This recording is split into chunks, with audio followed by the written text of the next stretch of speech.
our last few videos, we've been looking at the Mueller Brass Company on Lapeer Avenue.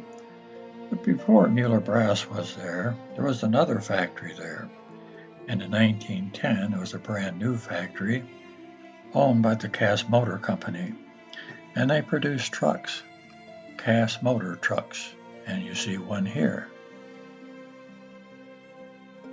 In this Psycho and Automobile Trade Journal from 1910, it features the Cass motor trucks, and you can see one of the trucks right here, a little different than the one that we saw earlier. But as we zoom in, it does tell us a little bit about the organization. The Cass Motor Truck Company, capitalized at $300,000, was organized earlier in the present year. Detroit and Port Huron men financing the enterprise. And then it goes on to talk about the Detroit men. And the Port Huron men, they list as H.D. Barnum, Frank Haynes, and Philip Heiger. The company has just moved into a new factory that will give it every facility for the manufacture of the single type of chassis produced, and which is known as the Cass Model D. In another journal, the Carriage Monthly, it goes on to talk about some of the innovations this truck had. And here we see an advertisement that was posted in the Trade Journal. As the ad says, $1,950 for a real commercial truck.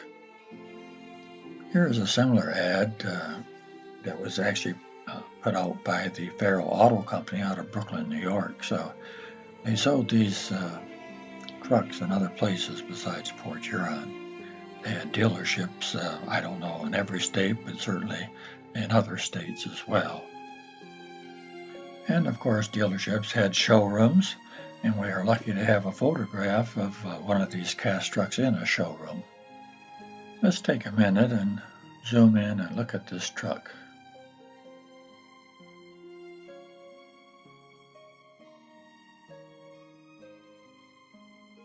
Here's a little more personal photograph of a Cass truck. You can see it here with a fellow relaxing on one of the Port Huron streets. You can see by the signage on the side of the truck, baggage and drain. That's just another word for hauling different things. But the word that kind of confuses me is expressing. I would expect the word express, but not the word expressing, so kind of unusual, I thought, but maybe not back then. And as it says here, it was about 1915, and the Cass company didn't last very long, from 1910 to 1915. And of course, Mueller Brass took over. This photograph was courtesy of T.J. Gaffney. It comes from his book, Port Huron Postcard History Series. Very interesting book if you get a chance to look at it. All right, I think we've pretty well covered this location. Let's continue going west down Lapeer Avenue. We've already gone up to 24th Street in a previous video. And on the southwest corner of 24th and Lapeer, we see this building here, Black Hills Automotive. But before this, it was actually a gas station, which had pumps both facing 24th Street and pumps facing Lapeer Avenue. Not a very good picture, but it gives you some idea. As we continue going west down Lapeer, on the south side of the street, we come to this building right here. This building has seen several occupants during the decades of its existence, but it was originally built for Doc's Sporting Goods. Now, Doc's had a very small store on the corner of Sedgwick and Pine Grove prior to this, so it was quite a surprise when they built this complex. I don't know when, but eventually they went out of business. I always thought they bit off more than they could chew, but what do I know? Could have been for some other reason. After that, it became a car dealership. Here we see a photograph of Skinner Chevrolet, and then later on it was Bob Fox Chevrolet. And later on yet, it became Southeastern Michigan Gas Company. Today, it looks like there's a chiropractor in there as well as something else I can't quite make out. A little further down on the same side of the street, we come to this complex. As we zoom in on the sign, we see it says Star Courtyard. Of course, the courtyard would contain several businesses, it appears, but at one time there was only one business here, Star Oil Company, which I'm sure had some effect on the signage out front now. In this advertisement, it shows Star Oil Company and the products and places that they had control of, different dealerships. But this here says Red Star Gas and Oils, but later on it was Shell Gas and Oil. And that's the only gas and oil actually I remember there. They were also a big Firestone tire distributor. I had first-hand knowledge of this because I was manager of the company store in Port Huron at the time, and we used to deal back and forth. And in this newspaper article, you see the board of directors giving a thank you to America. If we look on the opposite side of the street, on the north side of the street, across from where Star Oil used to be, we look at this picture here, and this is where the restaurant used to be. I don't think it's a restaurant anymore. But in that parking lot area, at one time, this is what was there.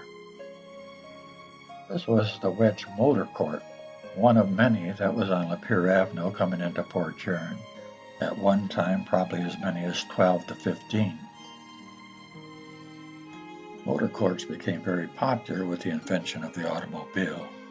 People no longer had to go into the city to go to a hotel. They could stay on the outskirts and stay at a motel, pull right up to their cabin, and be all set for the night. And we'll look at a few more in this video as well. A little further west on the south side of Lapeer Avenue, we find this photograph. This is what the Port Huron pastry shop looks like today. And this was what it looked like, well, before today. A wild guess, but I think this was taken during the wintertime. And right next to the Port Huron pastry shop, this vacant lot you see here, this motel used to sit on that lot. It was called the Tizzo's Motel. And here it says Tizzo's Brick Motel. And I don't know why brick, except maybe it was a big deal back then. Maybe there weren't too many brick ones. All right, as we move west to 32nd Street on the northeast corner of 32nd and Lapeer, today we have a bank there. But at one time, there was a restaurant here called Walter's Ranch House. And as we zoom in here to see the signage, you can see Walter's Ranch House and how they sold chicken, good food, lunches. That's about all I can make out. We see a little bit more detail on this match cover. It says all you can eat Frankenmuth style chicken dinners, also catering to weddings and banquets. And W.E. Fox was the proprietor. A little further up Lapeer, on the north side of the street between 36th and 40th, we come to this motel, Mom and Pop Motel, that's still there today. It's been around for a long time. The Elm Court Motel. It's always great to see a continuance of a mom and pop business like this. All right, a little further up, we're going west on Lapeer on the north side of the street. We find the Feed and Seed store with the garden center in the center. This wasn't too far from where I used to live, and we used to go there quite often. They had a variety of things from pet supplies to the things you could plant in the ground. We have a similar one in Indiana. We can never remember its name, so my wife and I call it Feed and Seed. But it didn't always look like this. It used to look like this. So you can see they've really expanded since this time. As we zoom in here, you can see a tractor on the left side. We have bird feed, $1.49, and dog food for $1.99. And at some point it was called the Farnham Pet Center. And you can see the different things that they sell, including campers. All right, continuing west on Lapeer, just past the overpass, we come to this building here. This was on the south side of the street, and at one time there was some competition for feed and seed on this side of the street, and it was called Knapp's Feed Store. And you can see here that they carried many of the same things that Feed and Seed did, but back then it was called Bennett. Just a stone's throw away from this location on the opposite side of the street, we come to the El Rancho Motel, and this has been around for a long time as well. It's easy for me to remember the name of this motel. Number one, we lived close to it, but number two, we spent a couple of days of our honeymoon in a motel called the El Rancho Motel. Do I happen to have a picture of it? Well, I'm so glad you asked. Here's one right here. You can see it in the background, but the main attraction's in the foreground on the diving board, and that's my wife Nancy. And what's good for the gander is good for the goose. Here's a photo of me, not at the hotel or not at the motel, but not too far from there. Of course, if you haven't guessed it by now, this is Niagara Falls. And I just want you to know there's no extra charge for those two pictures. Right next to the El Rancho Hotel, you can see in this photograph here, the signage says Belle Rose Apartments. But this used to be a motel as well. It was a Belle Rose Motel. Just beyond the motels, you come to the Township Fire Department, Port Huron Township. And that road you see to the right, that leads back into Woodland Cemetery. Today, this is a beautiful little cemetery. But we lived on Herbert Drive, which is the next street, in our backyard, butted up against the cemetery's property. There was a ravine and woods in between. But late at night, you could hear wild parties going on. No one seemed to care. And we'd walk over there, and there'd be really beautiful tombstones, monuments that were tipped over. But someone finally took notice of this, and they cleaned it up, and they have made it into a wonderful cemetery. Matter of fact, my wife and I both bought lots there, but we had to sell them when we moved to Indiana. I'm not sure when this photograph was taken. It's a rare photograph of the Woodland Cemetery, but we can zoom in and take a little closer look at it. I would think that this would be before the cemetery. I mean, as we look at it, I don't see any tombstones. It looked like mounds of hay there, fellow there standing there by the little ditch, a boardwalk going across, but maybe they just didn't take a picture of where the graves were. I don't know. Another mystery of our past.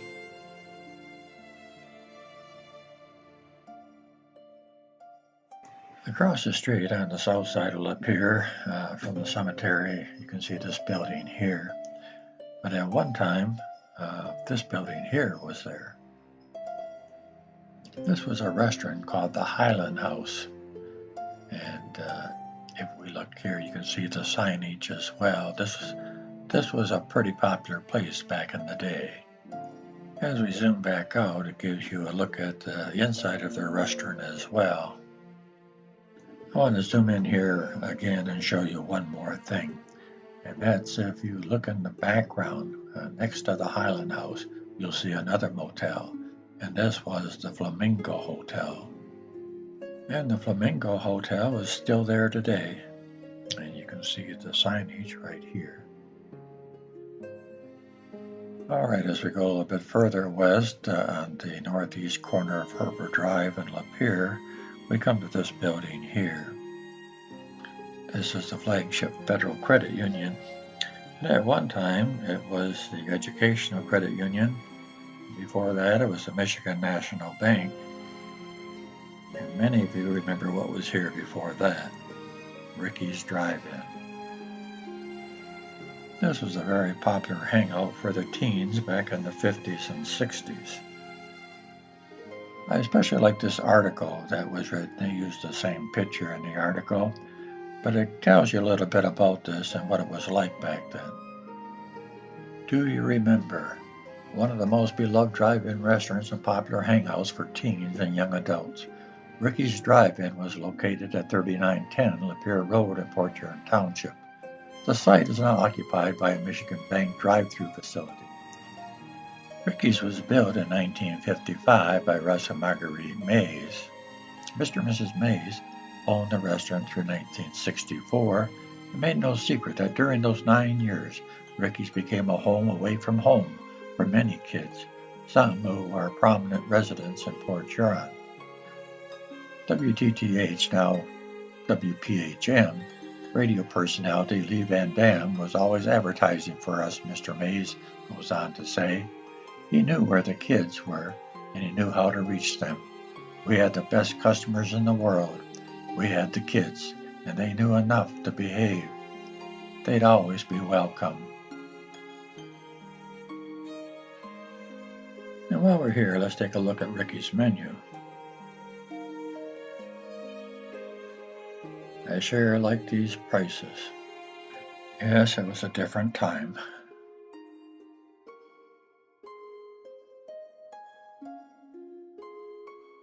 All right, join me in my next video and we'll continue going west on the pier and see what there is to see.